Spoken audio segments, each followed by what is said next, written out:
Oi, pessoal. Eu espero que esteja tudo bem com vocês. Eu estou bem, estou em casa, saudável, mas a situação no mundo todo é bastante preocupante. Esse vídeo não é uma aula de português, é só uma atualização minha e também uma forma para vocês de exercitar a compreensão oral. Um pouquinho antes de gravar esse vídeo, eu conferi os números de casos do mundo e eles já superaram 1.600.000 e o número de mortes já chegou a quase 100.000. São 97.000 mortes no mundo todo. A situação no Brasil está piorando. Já são quase 1.000 mortos. São 957 mortos até agora e quase 20.000 casos. Eu, na verdade, não estou no Brasil. Eu estou nos Estados Unidos, onde a situação está bem pior. Aqui nos Estados Unidos, o número já passou de 475.000 pessoas que testaram positivo para o coronavírus e o número de mortes já é quase 18.000. Então, a situação aqui é muito mais preocupante.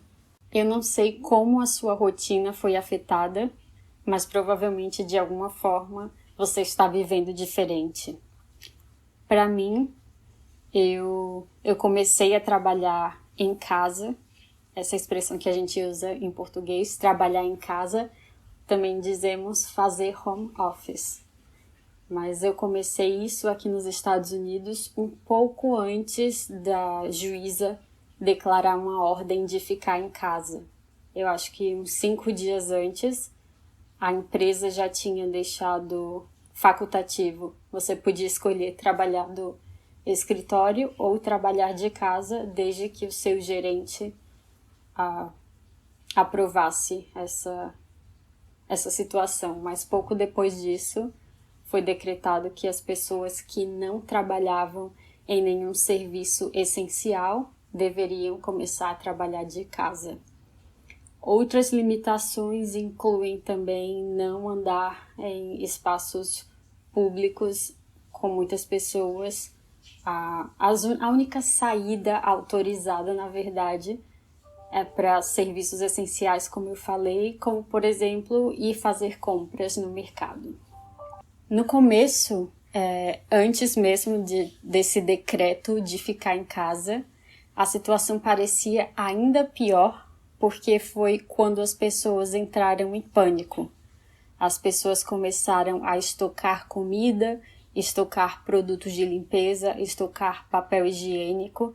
Então, eu ia ao mercado e as prateleiras estavam vazias. Só tinha alguns restos de produtos enlatados, os piores tipos de cereais, porque os melhores acabaram bem rápido, eles foram embora, sumiram das prateleiras e aquele momento foi o momento que eu entendi qual era a gravidade da situação, quão problemático era aquilo, porque até então parecia que era algo que eu só via na TV. Só de notícias, os casos iam aumentando, mas até você sentir esse impacto, você vivenciar isso, as coisas mudam bastante.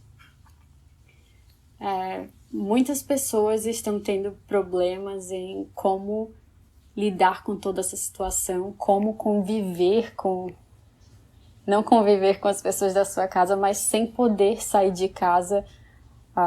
As academias, por exemplo, elas foram as primeiras a serem fechadas pela forma de como o vírus podia se espalhar no ambiente daquele. Então, existe muito... As pessoas na mídia agora reforçam muito a questão de você se exercitar em casa e tentar manter uma rotina mais parecida com o que você fazia antes. Eu sou uma pessoa caseira, eu realmente gosto de ficar em casa, então para mim não é tão difícil como outras pessoas que costumam sair com frequência, encontrar com os amigos, ir a bares, restaurantes. Claro que faz diferença, é muito melhor você sair e ir ao restaurante aproveitar toda a experiência do que simplesmente ligar e pedir a comida. Mas é uma coisa que dá para adaptar e eu tô conseguindo fazer bem, então essa questão toda de sofrer por não sair de casa não me afeta tanto até o momento. Aqui onde eu tô, a ordem de ficar em casa vai durar pelo menos até dia 30 de abril, então ainda tem uns 20 dias até lá. E eu não sei se esse prazo vai ser estendido, porque eu acho que a curva ainda continua crescendo. Então, no fim das contas, o importante é que as pessoas que estão em lugares com ordem de ficar em casa, que hoje é praticamente o mundo todo, que essas pessoas obedeçam e que encontrem formas criativas de lidar com essa situação. Eu comecei a estudar um pouco mais francês e espanhol desde que eu comecei a trabalhar em casa, apesar da minha rotina não ter mudado muito. Eu fiz questão de manter o horário que eu trabalhava no escritório para trabalhar em casa, para evitar ter problemas com sono, ter problemas com o horário de refeição. Então eu tentei encaixar de forma que a minha rotina continuasse parecida. Então, no fim das contas, não é como se eu tivesse muito tempo livre para fazer outras coisas. Tá muito parecido com o que era antes, só que dentro de casa. Mas quando eu vi tantas pessoas dizendo que tem muito tempo livre, o que é que eu faço agora, vou aprender uma nova língua, eu pensei, talvez esse seja o momento para mim, para reforçar o meu estudo de francês e espanhol. Então eu percebi que eu estou com mais consistência nos meus estudos. Todo dia de manhã, antes de começar o trabalho, eu vou, reviso um pouco, aprendo alguma coisa nova, assisto a um vídeo na língua que eu estou estudando. Então são formas de praticar, formas interessantes para mim de continuar em contato com a língua. Eu estava pensando que talvez tem duas coisas que eu ainda posso exercitar durante esses 20 dias em casa, que é tentar aprender a cozinhar. Eu sou um desastre na cozinha, não sei fazer quase nada, mas eu gosto muito de comer, então seria interessante se eu aprendesse a cozinhar. Claro que eu não vou aprender a virar uma chefe, uma boa cozinheira, em 3 semanas, mas eu espero conseguir melhorar um pouco nessas 3 semanas.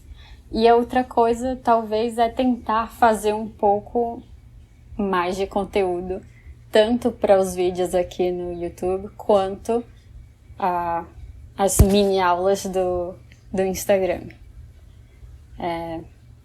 Então eu vou tentar pôr esse plano em prática agora mesmo. Eu vou terminar esse vídeo, que eu já cheguei no meu limite de conversa, eu sou uma pessoa também introvertida, então eu prefiro ouvir a falar, mas vou tentar fazer uma aula